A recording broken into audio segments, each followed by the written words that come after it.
Terence Crawford versus Errol Spence confirmed for November? Hey, well, at least, I mean, wasn't it initially October? Now it's November.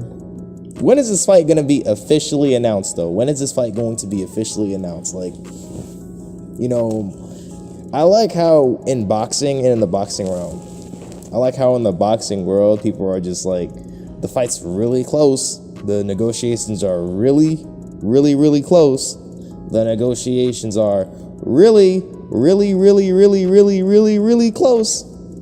It's hilarious. It's hilarious because when they say it's really close, the fight ends up never happening in the first place. Like, bro, come on, man. But you know, this fight would be a good fight if it actually did happen.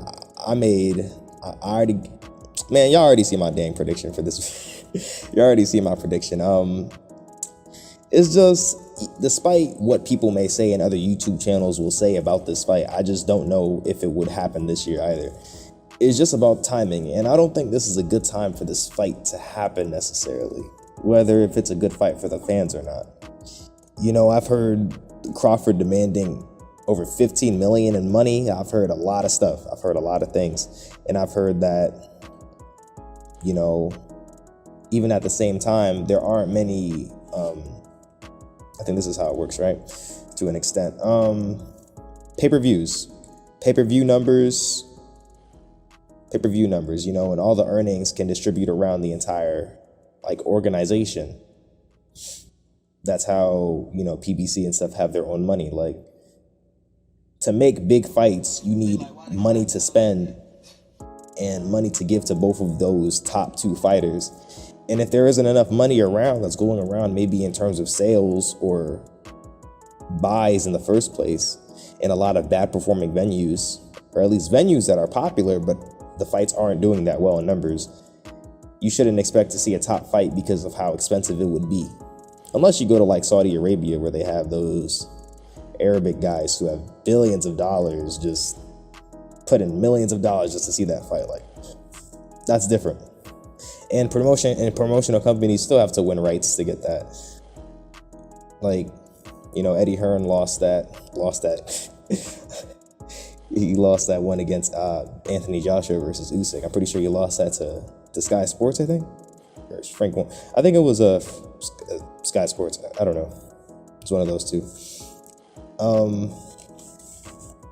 Crawford, based off of what I heard, based off of my information that I have and my sources, essentially Crawford was the one who was overdoing himself based off of the lack of earnings that whoever was going to host the fight couldn't satisfy necessarily. You can't really expect $50 million if your other fighters aren't doing that well in numbers or pay-per-view either. You know, that's a big problem with the PBC too, because they have fights that I don't think would sell that well on pay-per-view, like Luis Ortiz versus Charles Martin. You know, there may be many fake sources that tell you, oh, Luis Ortiz versus Charles Martin did 100,000 pay-per-view. Charlo versus this guy or that guy is doing good pay-per-view. Like, no. In reality, Charlo versus Castano did like 400,000 viewership because it wasn't a pay-per-view fight. It was just a Showtime match. And Charlo versus Castano didn't do that well. What simply happened in that fight was, I'm pretty sure the highest was 500,000 and the lowest was about 400 to 300,000 in terms of viewership on that network. In comparison to other boxing matches, that is not very good. From a historical perspective, a lot of boxing fights in recent times haven't been doing that well in numbers. You know, I understand the 154 division has never been the most popular, but still, that's not good numbers in terms of the pedigree of the fight. Like, this fight still was undisputed. It was an undisputed non-pay-per-view Showtime bout. And with numbers coming in like that, how could you really support an elite fight like Errol Spence versus Terence Crawford on your promotion? You're going to have a hard time. You know, if you put all this money in here, how are you going to give the money to the other fighters? How are you going to do that? Like, a lot of stuff goes into this. Like, so much politics are involved. as a fan, I would love to see this fight. I would genuinely love to. Now for the fight, let me get back into my thoughts. For the fight, a difficult problem with this fight and really putting it together in the works is one thing. Fighters overprice themselves. They overprice themselves. You know, a fighter, when it comes to promotions and many big fights that people consider, or people who consider them stars, right? They consider Davis a star. Davis, okay, he's seen as a star in the lower weight classes. You know, when I never watched boxing and I wasn't even a fan when I was younger, you know, I heard of Gervonta Davis, so they did a pretty good job with promotion. But even still, a fighter cannot sell that much, you know. A fighter cannot do that much in terms of revenue, but at the same time, YouTube channels or even sources may say, this fighter did 500,000 pay-per-view, this fighter did 600,000 pay-per-view, and you have these bloated expectations of how fighters will perform until you see actual numbers. A fighter who performs actual 500K is great, you know. I just don't believe that any of these fighters have scored over 500K in terms of pay-per-view yet. Errol Spence might have did it against Mikey Garcia, but his most recent fights, I don't think so. Matter of fact, for one of the pay-per-views, I do have information about how well he did, and it wasn't as good as many people may have thought or initially assumed. And it's not the end of the world when it comes to that, because the pay-per-view numbers that Spence still did were good. But as much as I could say that, Ugas isn't really a promoted fighter. He's not really a promoted fighter. I'm pretty sure everybody's aware of this. I'm sure Manny Pacquiao versus Ugas didn't sell as well as maybe Manny Pacquiao versus Keith Thurman. Keith Thurman does a better job at promoting fights. Though I never heard of him until I became a boxing fan, I feel like Keith Thurman had the talk of the talk. Spence and both Crawford aren't super like outgoing individuals in terms of verbal mess. Crawford's funny. I feel like both fighters are pretty funny. I feel like Spence will talk when someone tries to talk to him. Like, he was putting a verbal class on Sean Porter. He embarrassed Sean Porter verbally. He didn't make him look stupid. He just hurt his feelings, man. Well, he didn't actually hurt his feelings, but the things that he was saying sounded pretty dang vicious. And for Crawford, he just looks at you and says, I'm gonna beat your behind. So just stares directly into your face, looking like a Somali pirate. But anyways, so yeah, like, even if this fight happens this year, that'll be a miracle based off of the performances of these last recent fights that many of these boxers on these labels have been having. Many people like to claim that these fighters are superstars when they aren't. I don't consider Errol Spence or Terence Crawford superstars.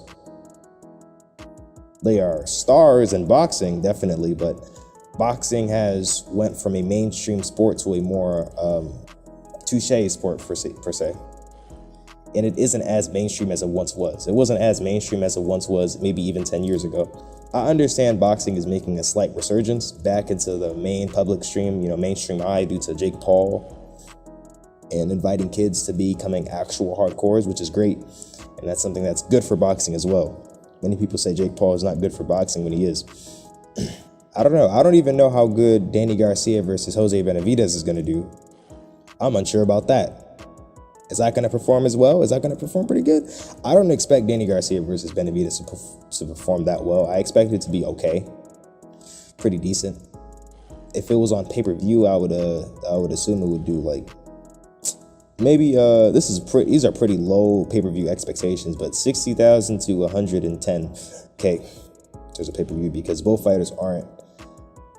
Well, Danny Garcia is not as mainstream as he once was, and Jose Benavidez has a pretty anticipated comeback. It's just that he had a bad performance in his debut return. So, when it comes to both fighters, Errol Spence is a moneymaker. Both Crawford and Errol Spence are both moneymakers. It's just that they aren't as big of moneymakers as many people would expect they would be.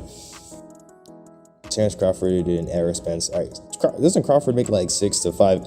Doesn't Crawford make more than Spence fight-wise? I'm pretty sure fight by fight, Crawford makes more than Spence too. Which is the more impressive, because Spence necessarily Well, it's not the more impressive because Spence had more of a history in other weight classes and being world champions for such longer time, so I can't even say that. But so I would say in that case, it's reasonable for Errol Spence to get paid more. I wonder how this will play out. I wonder if this fight will happen. I don't know. Please, guys, give me your opinions.